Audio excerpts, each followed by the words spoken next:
some is always be a learner, right? This is why I'm part of Gathering the Kings, right? Is to always be learning. I've never arrived. And if you think you've arrived, then you're done for. Nelson Nash, the founder of Infinite Banking, says that's one of the key problems is when you have arrival syndrome, Mm, right? mm, And so always be learning and question everything. Right, and in the world of black and white or the Dave Ramseys of "You're stupid if you don't do my way," well, that's, a challenge, right? And so, there's a thing of jumping. I need to be jumping and just saying, "Alright, I could wait and be a" what I call wantrepreneur. There's a lot of entrepreneurs, mhm. right? A lot of people who say, "I want to do that," and they never jump, right? Sometimes you just gotta put it on the line. And at the same time, putting on the line, don't be stupid. Don't go to the casino, bet on black, and you say, "Where's all my money?" Well, you are risking, right? And so there's a mantra, no risk, no reward. Well, sometimes risk is not a yeah, you're not gonna get a reward. So you have to balance risk, being an entrepreneur. I'm a business owner. People are like, You don't do anything in Wall Street. You don't risk." I'm like, the hell I don't. I Yeah, run a business. I have staff. yeah, it's a big Um, risk. it's a huge one, Yeah, but yet I also want to risk in things I know, right? And so building that, and my biggest risk, this is why pay yourself first. The learning from Profit First, Mike Michalowicz, Nelson Nash from Infinite Banking, and other people like Dan Sullivan. Being a learner helps to build us into the business owners we are, right? And so I was just thinking about this in team management, team development. Not only am I providing and helping other people, like my clients and my son, like generational ideas, but I get to provide Christmas for my staff's kids, right? This is yeah, amazing that we get to do this. I mean, like, isn't that awesome? That because of us stepping out, we get to help somebody else, a kid that we don't even know, who's in our team's diet, downline, I guess you could say, help them experience and have vacations, Christmas. And mm. so, but that helped me and always be learning and self-reflective, asking, how can I get better? Craft Your Life is a radio show for the tenacious, the bold, and those who refuse to settle for mediocrity. We bring together visionaries, game changers, and relentless go-getters who are crafting their lives, businesses, and relations in pursuit of excellence. If you are ready to shatter limits, embrace the amazing, and live life on your own terms, this show is for you. Each episode delivers actionable insights, inspiring stories, and unfiltered conversations that will ignite your drive to win a life worth dying for. Tune in and get ready to live viciously.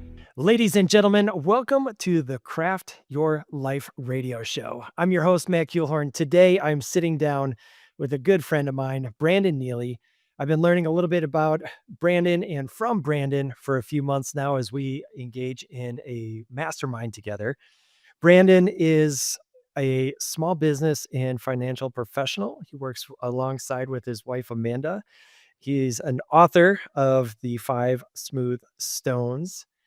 He is a podcast host, father, husband, all around good human. Thanks for joining us today, Brandon. I'm really excited for our conversation.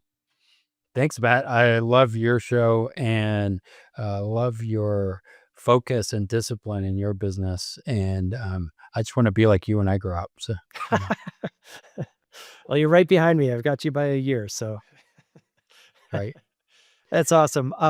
Tell us where you're beaming in from. What part of the country? Yeah, I am in Cincinnati, Ohio. I've lived here. I actually moved here March 13th of 2020. I don't know if you remember that day. Oh, That yeah. was the day I moved into my house, which Yep. is, we were like, is this the best time to buy or the worst? I'm not sure.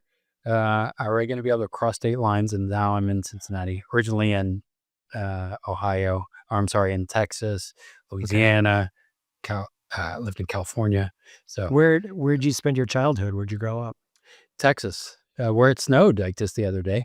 Yeah, no doubt. So I was in Southeast Texas and New Orleans. So growing up in New Orleans makes it very eclectic of a childhood when you can, go to Mardi Gras and you get out of school for party time. For Which parties. is, Yeah. yeah, it's crazy. Um, That's crazy. whole week out of school just so because everybody's going to skip anyway. So Yeah.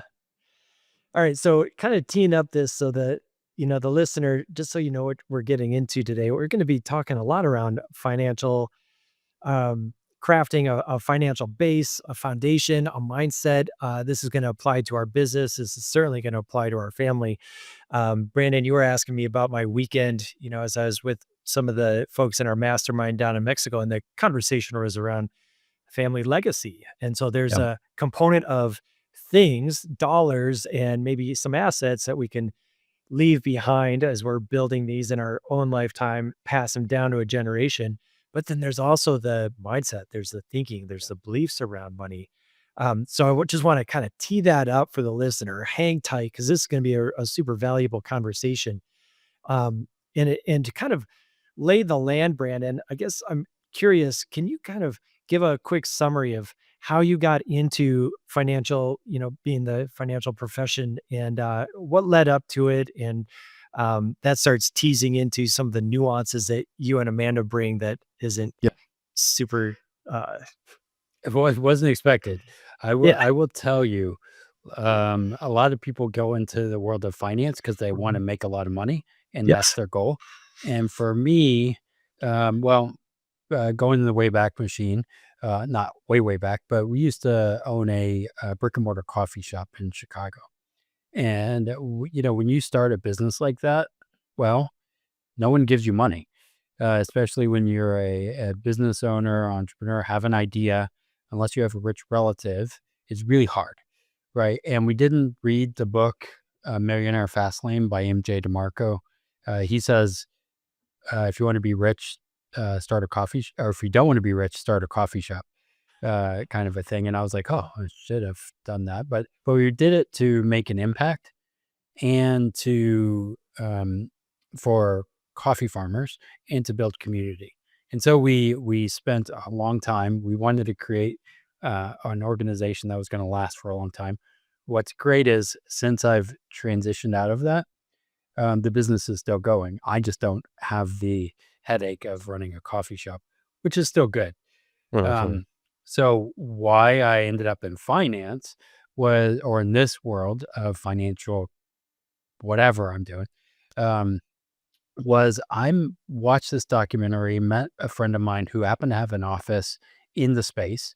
Um, and we were both in the church world, faith world. And we had met and became friends. And he would always ask me, hey, let's talk. Let me tell you what I do. And I said, well, you got to talk to my wife.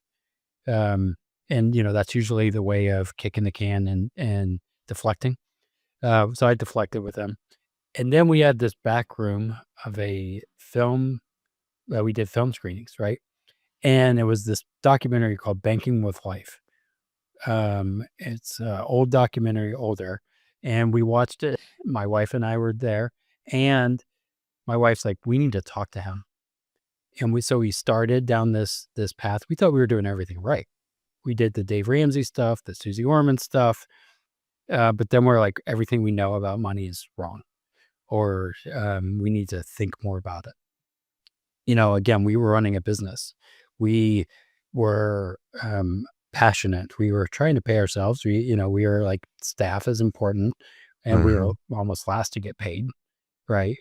Mhm. Living on federal assistance, kind of a thing. Tips from the tip jar. But learning this concept helped us to create these what I call buckets that I was able to use and save in case things happened. My biggest investment was me, biggest risk was us. And so we wanted to protect that. And so that led us into doing our own financial system. And then this is crazy. We had, it was about 6 years into the business. I'm going to the gym because we learned, hey, we need to take care of us. We need to make sure that we're the priority here. And so it's a lot of learning over 6 years of business.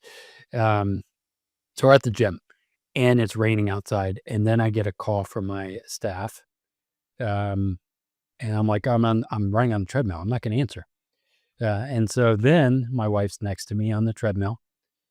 She gets a call. I was like, oh no, they're calling both of us. This is a problem. So she answers and he says, um, you need to come in right now. The store is falling apart. And we're like, what do you mean? And we could hear the rain. Well, what happened was were replacing the roof and this freak storm happened. And well, when there's no roof on a Oh my building, guess gosh. what happens, right? So we go Yeah. into the Yeah. place. It's flooded, into water. People will think of natural disasters. I'm like, this is a natural disaster, very hyper specific in my building, just Hmm. us. Yeah. And so our whole business was gone. But because of what I had done, the foundational tools I had, I was able to sell the business ultimately in the end and not close it. At the time of the flood, we didn't know that we were expecting a child, all that stuff. And so then after that, I'm like, all right, enough's enough. And somebody would always ask me, what's your number to sell? And he came at me one day and I was like, what's your number? Because I'm done. And ultimately, that's probably not the best way to sell a business. But I was like, all right, I'm done. And sold it. My wife's like, all right, we're selling this business. Now you need to go get a job because I'm pregnant. And so my mentor had a job posting and I applied and he's like, yeah, we can't hire you because you're too entrepreneurial. You'll screw it up. I was like, well, I love this concept that you do. And I would love to be a part of it. And he wouldn't hire me. But then he came back a month later. He's like, I have an idea. How about you and your wife start your own agency and I'll coach you? I was like, that sounds better. And in his hindsight, he's like, you're not very compliant. You are an entrepreneur. You will break things, Yeah. which is Yeah. good. Yeah. And so then we started our own agency and got into the world. And we did not know that there's a lot of opinions about money. We just knew this concept, profit first, changed our life. And so now we're here. But that's a long Amazing. answer, but it was a crazy shift. Yeah. Yeah. There's a couple of things in that, Brandon. One, I think there's a really cool share that is just going to have a connection with you and I because um, my mom, when we lived in Chicago, she started a coffee shop. It was like a Nice. high-end gourmet coffee shop, Markland and Hubbard.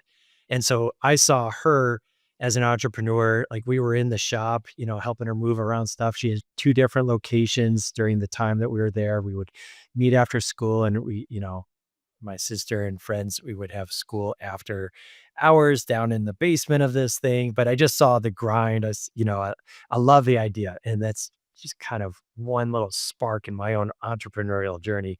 I thought that's cool. Markland and Hubbard is still active in Chicago. She ended up selling it, but super, super cool. Nice. So, Nice. yeah, that's awesome. I guess for, the I want to get in some tactical, practical stuff in a little bit, but first I kind of want to just outline some of your journey in mindset. Like, how does one take? Because as a business owner in my own journey, Mhm. I have viewed money differently over the 10 years that I've been in this. Um, you are talking about a system process that can ultimately shore you up in case the roof isn't there and you have a flood and you have the means and the foundation, right? And that's really cool. I have definitely flown by the seat of my pants in the past. And I think a lot of business owners do. I think Mhm. I don't know what the stats are out there, but I would imagine a lot of small business owners don't have a crazy foundation. And some of that is due to how we think about either risks or money in general. And so where can we go in the realm of mindset? Like how did your journey make that shift? Um, to go from entrepreneur into, some of the wise entrepreneurial where we are stashing away stuff in different cans and being good stewards, because that's what's coming through in the story that I hear. Yeah. Some is always be a learner, right? This is why I'm part of Gathering the Kings, right? Is to always be learning. I've never arrived. And if you think you've arrived, then you're done for. Nelson Nash, the founder of Infinite Banking, says that's one of the key problems is when you have arrival syndrome, Mm, right? mm, And so always be learning and question everything, right? And in the world of black and white or the Dave Ramsey's of you're stupid if you don't do my way, well, that's a challenge, right? And so there's a thing of jumping. I need to be jumping and just saying, all right, I could wait and be a what I call entrepreneur. There's a lot of entrepreneurs, mhm. right? A lot of people who say, I want to do that, and they never jump, right? Sometimes you just got to put it on the line. And at the same time, putting it on the line, don't be stupid. Don't go to the casino, bet on black, and you say, "Where's all my money?" Well, you are risking, right? And so there's a mantra: no risk, no reward. Well, sometimes risk is not you're not going to get a reward. So you have to balance risk. Being an entrepreneur, I'm a business owner. People are like, you don't do anything in Wall Street. You don't risk. I'm like, the hell I don't. I Yeah. run a business. I have staff. Yeah. It's big Um, risk. it's a huge one, Yeah. but yet I also want to risk in things I know, right? And so building that, and my biggest risk, this is why pay yourself first, the learning from Profit First, Mike Michalowicz, Nelson Nash from Infinite Banking, and other people like Dan Sullivan. Being a learner helps to build us into the business owners we are, right? And so I was just thinking about this in team management, team development. Not only am I providing and helping other people, like my clients and my son, like generational ideas, but I get to provide Christmas for my staff's kids, right? This is Yeah. amazing that we get to do this. I mean, like, isn't that awesome that because of us stepping out, we get to help somebody else, a kid that we don't even know, who's in our team's diet, downline, I guess you could say, help them experience and have vacations, Christmas. And Mm, so, but that helped me and always be learning and self-reflective, asking, how can I get better? And also having a team. I do this with my wife. I think about the um, Rocket Fuel by Gino Wickman is I'm more visionary and my wife is as well, but having that integrator there helped us to really be able to say, all right, I have an idea. It's crazy, like starting a coffee shop. And then how do we make it happen? And somebody had to mm. make a jump. I still worked full time for a little while before I jumped. Right. Yeah. Does that answer the question? I kind of Yeah, veered there's off a a little couple bit. pieces in here I'm going to highlight, Brandon. I love this because one is have the humility, always be learning, Mhm. always have there's a component of mindset where it's 1% incremental improvement every day. I have Yep. to be humble. I have to know that I'm not the smartest version of myself. And I'm always curious on to what can I pick up, learn in every conversation, every interaction. The other part that I heard in there is, I think a lot of folks know, but I'm going to emphasize this. It's not just rocket fuel with integrator visionary, but there's a component of having an alignment with that significant other. Yep. Yep. When I find a bond and I'm aligned with my wife, like, whoo, that's rocket fuel. Like that could Yeah. go Yeah. to next level in there. Hey everybody, this is Luke from Cooler Garage Doors. Just want to take a quick second to talk about our sponsor, Sommer Garage Door Openers. In our opinion, Sommers are the highest quality product on the market today.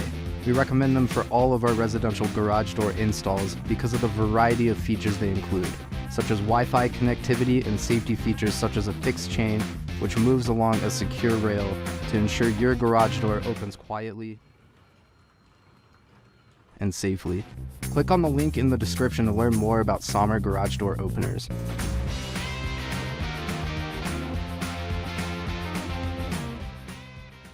The question that bubbles up, so it starts getting a little tactical. Yeah. So I could say I'm asking for a friend, and I'm pointing at myself for those listening on audio because um, I've seen this. But you're referencing profit first. You're referencing pay yourself first. Yep. Oh, and I guess I gotta say one more piece that I extracted out of there was not just the humility, but the levity where, as a business owner, I'm creating opportunities for more Yep. people than myself. If I'm truly invested in my team, I want them to win their goals as much or more than they want. And I'm gonna Yep. work towards that, knowing that there's all these ripples out there. So just carrying that level of responsibility also puts some framework together to where I can do the hard things with money. And that drives to this question. In the realm of profit first, if I'm running a small Hmm. business and I'm concerned with cash flow and it's a game of inches, like there are some businesses that are just way cash heavy and that's a rarity. Some other ones are a grind, but it's a game of inches as long as I'm Hmm. super dialed in on my numbers and I'm really practical and prudent with my expenses, then there can be great profit. In paying oneself first, how might a business owner climb over like that first initial, like build the habit muscle of doing that while trying to make ends meet? And, maybe seeing some profit on the bottom of the line, but, cash flow moves, ebbs, maybe it's tight. Like, Yeah. how do we s- is that just a go thing? Like, what's the click in the mindset? What's the practical? Yeah. I think I want to go back to our business. Our former business name was Overflow. And what I learned in Overflow is I can't, and then it was an overflow principle, like your connection to God will then flow, Uh, and it was faith will flow to me, family, friends, right? And it was a uh, ripple thing that will change the world, right? But if I can't take care of me, then I can't overflow to other people, right? 100%. Whether it's, and this is why I like Gathering the Kings. It's not just about financially, it's health, it is your marriage, it's in all areas, overflowing. And I believe you can in all areas win, right? And you should. So, but it starts with you, right? And so that was something that, again, why I switched from the overflow is like, I can't be just a rag where business owners, this, they're like, yeah, but you love it. It's okay to not pay yourself. You love what you do, right? Um, and it's your passion. And they're like, look, yes, I love what I do, but I should also get paid. I think that's important and paid fairly. So what I like about profit first system, and what I say is you start with 1%, right? If everything and asking yourself this question, is this a business or a hobby? Hmm. Because if it's a very expensive hobby, that's okay, but treat it like a hobby. If it's a Yeah. business and you should be on the payroll. And if you're a business, just like you invest in the stock market, guess what you want every quarter? A return. You should have the same idea for your business, right? And it should show health. If you're doing the profit first system, guess what happens every quarter? You get a profit distribution that Hmm. you get as a business owner that you can then turn around and use to buy a, a car, a watch, or whatever. I don't know, but you have to build the system. And so, what Mike McAllowitz in Profit First says is you gotta almost like the Dave Ramsey thing. You gotta have envelopes, right? You need to make sure one that you create the all money coming in, and this is the challenge I see in our world of business and YouTube. They say, "Oh, I'm a billion-dollar business. I'm a $1,000,000 business. I'm an eight-figure business." Well, what I like to ask is, how much are you keeping? How much is actually coming to you? Because that's what shows success. Because I've seen business owners who sell on Amazon. They're like, "I'm a $1,000,000 business." Like, yeah, but you're just a pass-through entity. Yeah. So you have to create percentages. And so what they say in a smaller business, you have your different accounts, your owner's pay, right? Or one is your inflow, And then it goes to owner's pay, OPEX, taxes, and profit, right? OPEX is your operation expense, right? And then you can subdivide it to know when to hire and when to change that. Yeah. But you Yeah. build those systems, and if they're percentages, and you just make micro adjustments over time. Maybe you're an 80% OPEX and you're really you need to lower that. And maybe you do an expense challenge or something Yeah. to say, how do I lower or Mm. increase? Couple questions. So, why is it important to have the envelopes or physically different accounts versus just tracking stuff on my profit and loss statement? Yeah, I think most business owners, like, let's be honest, most people don't even know what a profit and loss statement is, True. right? So one is know what a profit and loss. If you don't know, Google and ask me, what is a P&L? And you should know. Um, but again, Mike says, if you go on Thanksgiving, right, and the little plates, the different plates, if you go to Thanksgiving, you make this big giant plate and you eat it all, right? And you're like, oh man, this is crazy. And then from a business perspective, we come to tax time and we say, oh shoot, I don't have any money. It's taxes. I forgot. I spent it on a stupid thing. Mhm. Well, by putting them in the different buckets, you're not going to touch your tax account because you want to go on a trip to Tahiti, right? It's for taxes. Now, this is where I love to use my life insurance policy to save for my taxes into a policy, this way that I can leverage. But and my job is to make as much money as possible, and my tax guy is to lower my tax liability. But you need to make sure you're saving that, so that way when it comes time, you're not saying, "Oh, I forgot. I'm not going to do it." Yeah. Yeah. Or OpEx. Where some of it in OpEx is you have the different envelopes. Payroll that I can cover my staff for 3 months or whatever, and then you can even subdivide it and know, as you know your team, which ones are the 80% and which one's the 20 that you can then build on and say, all right, as I'm building this is my payroll bucket. Is it efficient? Right? Does that make sense? So Mhm. It I does. think having that versus just saying it's all in one big bucket. I'm going to figure it out Yeah. later Yeah. because we don't. We don't, and it's harder to see.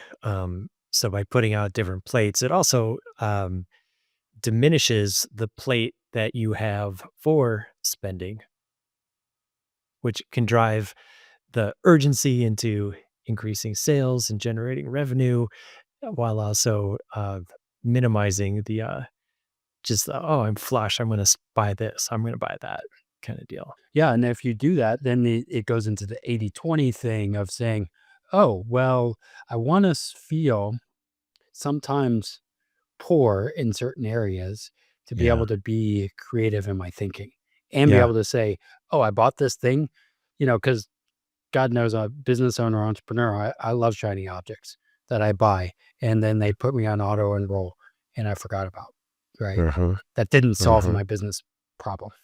Right. Right. Yeah. Love that. Okay. So, um, how many folks do you interact with or even imagine would have a hard time paying themselves first because of some internal belief around money and value? Because in that, Mhm. it's no different than, you get on the airline and they're like, you're going to put your oxygen mask on first and then help others. I mean, that's Yeah. what we're speaking about because we want to be able to take care of ourselves as entrepreneurs, business owners. We're taking this risk. And if we really understand the levity and carry the responsibility of it, then we're carrying some opportunity for others as we grow and scale. And it's important that we maintain and take care of ourselves. And I Yep. think early on in my journey, this was a really uncomfortable spot for me. I'd have a profitable season and it would feel really awkward. Or I would go buy, you know, a, a new-ish truck, although I always drove older ones than my team, and it would feel uncomfortable. Like, how do we unwind that so that we are like, okay, this is important. I'm going to really take care of my financial house. I am going to pay myself first because A, I need to take care of myself first. B, there's a lot of risk involved. C, I'm worth it. Like, how many people do you interact and where does that conversation go? And how do we switch that thinking? Yeah, there's a book, Richest Man in Babylon. I think that's a really, have you ever read it? It's a powerful, Yes. powerful book. Yes. And he says in there, 10% of all you earn is for you to keep. Right now, and this is in our book that we wrote for our son, like the 5 Smooth Stones. It's an interactive money journal. And why we wrote it was we were thinking, if we were to die today, what will we give him? What's in our head? We have a plethora of YouTube videos and podcasts. He's 6, right? But what would it be? And why I think this is important is the world personally is in, and we say this in the book. And again, it's a workbook. It's not a just consume book, but it's a action book. So the world is in chaos, confusion, haphazard, anxious, overwhelming, and stressful. Right? That is chaos. Now, what I believe in the Bible, and in some of this, we tithe. 10% goes to God. Usually off the top. That's what it says. Well, if that's a priority, then we should make sure that we are a priority as well, right? So that's why I love the Richest Man in Babylon. 10% is for us to keep, right? But the problem is, everybody has a plan for your money. Everybody does. Yeah. 100%. And so if you do not have a plan, someone else will make it. And valuing myself as I grow, I'm like, yeah, I deserve that. Still kind of weird whenever I was on federal assistance and as a business owner, you're like, well, yeah, but you shouldn't get paid, right? But and I think we are okay with Elon making a lot of money, but not us as business owners. I'm like, well, how's that any different, right? And so changing that from a poverty prosperity mindset is hard sometimes, and being around people that are thinking in that range. That's why I joined Gathering the Kings, because I'm a utilitarian. I'm like, I don't need it. Well, then if you don't need it, stack up Benjamins. I'll get, my son will get it, or something. Now I'll still make strategies to make sure he is not going to be a trust fund baby, right? But and I think that's important, right? But value yourself, right? And so then that goes to what we call the still method, right? What do I want? What do I value? And so our still method is set your sights, right? You need to know where you want to go, right? And as I grow in my team, I keep growing, and they do things. I'm like, man, I used to do all this stuff. Now they do it, and it's kind of fun actually. And so set your sights, track your in and out, inspect your progress, look for 1% adjustments, and live deliberately. As business owners, and I'm sure everybody here is a business owner, right? We need to be the pace setter. We need to be the living deliberately, and it's a game. So then you're going to set your sights, track. That's how we stayed married and in business together, is because we've done this concept over and over and over again, quarterly. And we do that whether it's with our team or whatever. But then knowing I'm my greatest asset, not my CFO, not other people. I am. So make that percentages. And guess what? If I'm doing profit first, the percentages tell me. It's the formula. I let the formula tell me, oh, well, guess what? You're running great. Here you go. This is what your reward is. Yeah. I love that. Your methods, everything lines up with, my thinking around the idea of craft, because there's this intentionality to it, but we have to know where we want to go. We have to really define that. In order to define that, we have to have the self-love and value that we're worth it. And then we march forward in these structures that you're talking about, with putting money into different buckets. That just is the tooling that helps us get to the vision. It's beautiful. Right. And again, banks will say, "Oh, I'll give it to you to do your thing. Here's the cost." And you're like, "Wait, I'm working for a bank, not for myself."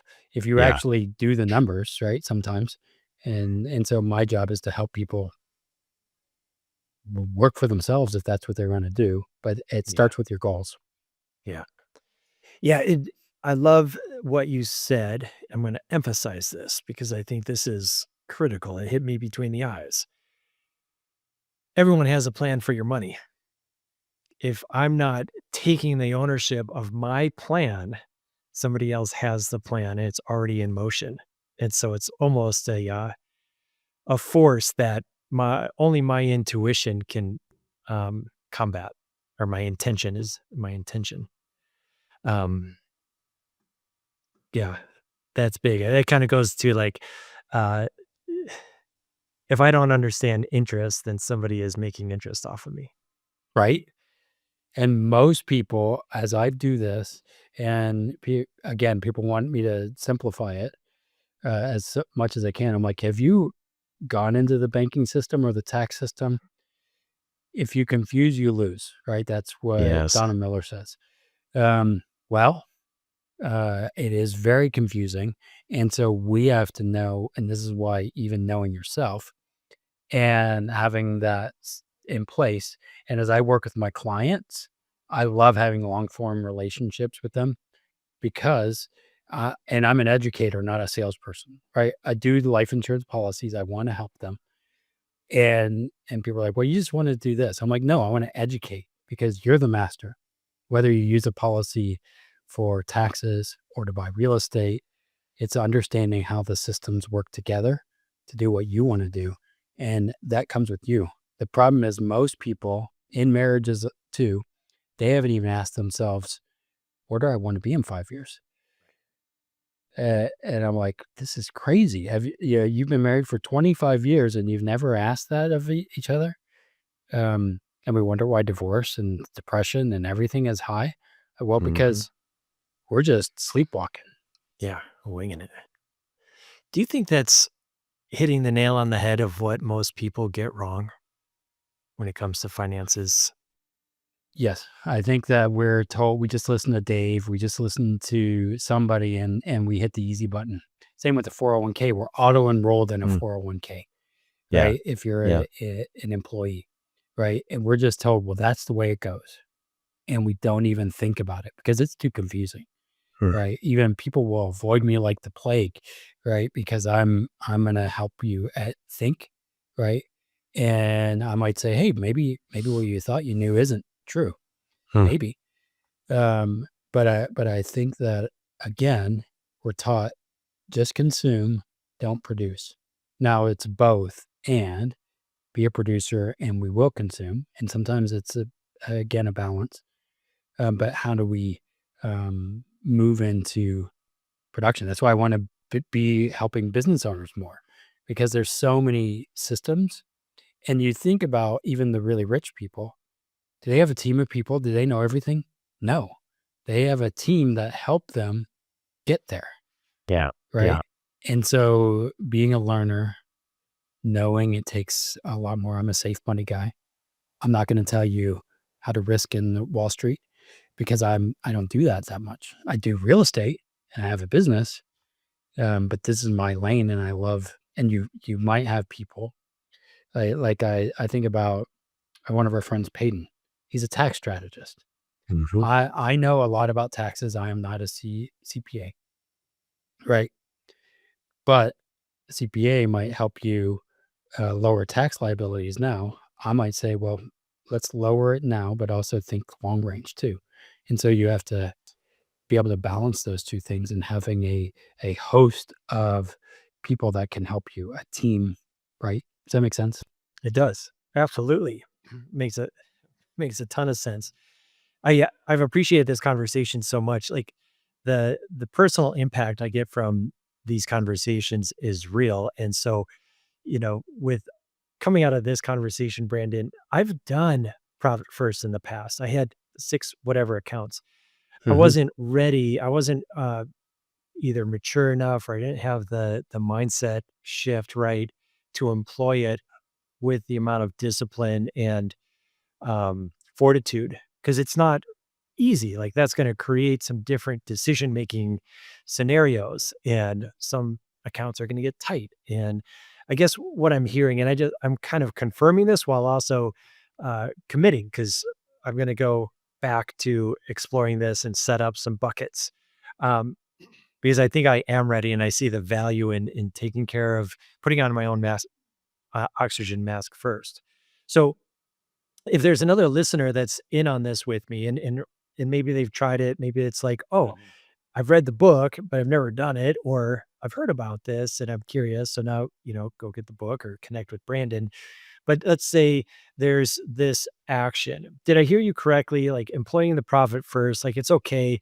I think the textbook is going to suggest like 10% goes into the profit bucket or whatever I choose that number to Hmm. be. Yeah. But if I'm just starting out and I start with a smaller percentage, like, is that part of the build up?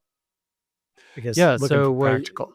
what I would recommend, and this is what we do with our firm and some of it, we have you could read the book and integrate, and they call it target allocation percentages. You might have 80% going to OpEx, and that's high, and you're getting nothing, Hmm. right? Yeah. Optimally, you want to change it where it's 50% owners pay, 30% OpEx, 15% profit, and 5% or 15% taxes, 5% profit, depending Hmm. on the size of the business, right? Yeah. So you want to look and say, okay, I'm a $1 million business. The percentages may be different. And so what you then want to do is say, okay, I'm at 75% OpEx.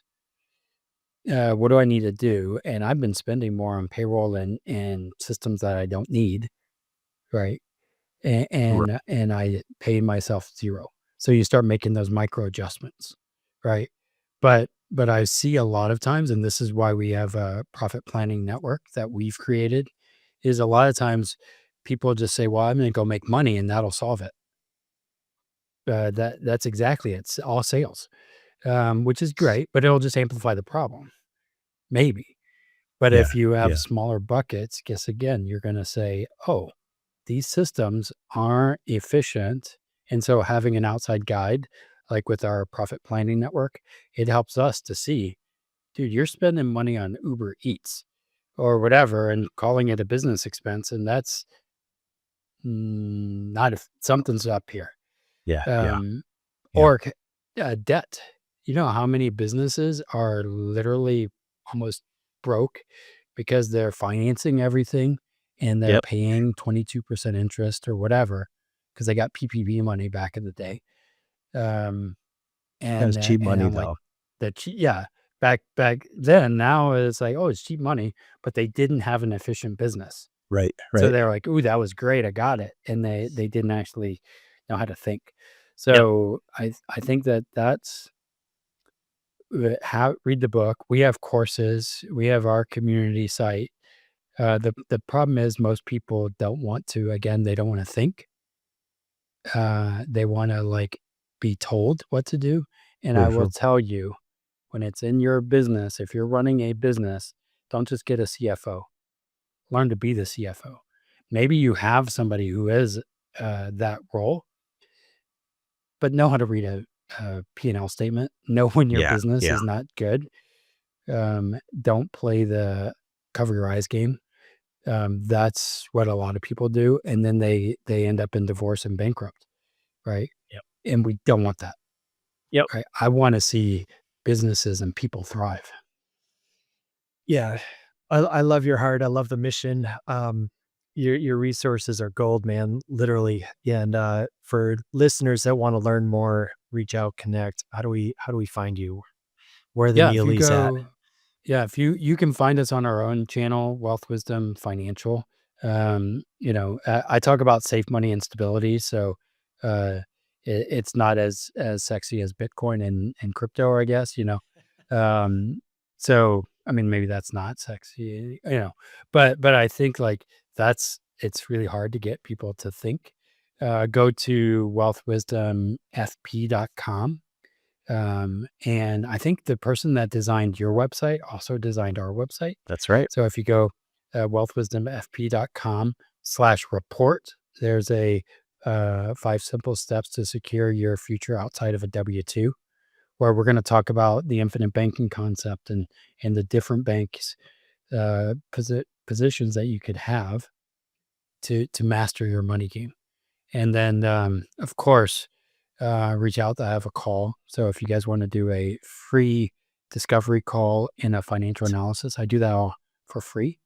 Now, of course, when you go through the process and we make commission, or if you join our community, there's a pay side, or if you join PPN, there's a really cool thing. So PPN is also Profit Planning Network. If you want help with that, just reach us, give us an email. I'm not hard to find. Awesome. We'll have all these links in our show notes. And so I encourage listeners to check out Brandon and Amanda's resources. Super valuable. You're on point, super authentic, mission oriented. And I just really appreciate that, Brandon. Thank you so much for this conversation. Cool. It's a long time coming, Matt. I'm excited to be hanging with you and hanging with somebody who's like pushing us to live the exceptional life, as Chaz says. Yeah, yeah. And as we close out, I mean, we didn't talk about this a whole lot, but in shifting mindset, it is so critical to shift our environment. And that includes our network and just getting around people that think differently, and are thinking about going places where we want to go. So thanks for bringing that up again. And shout out to GTK. Thank you, Brandon. Awesome. Ladies and gentlemen, I would really appreciate it if you would help us continue the momentum that we have in subscribing, sharing, and liking our show. Let's extract really cool conversations with amazing people that are out crafting amazing businesses, relationships, lifestyles. So let's grow this thing together, and just know that you are appreciated.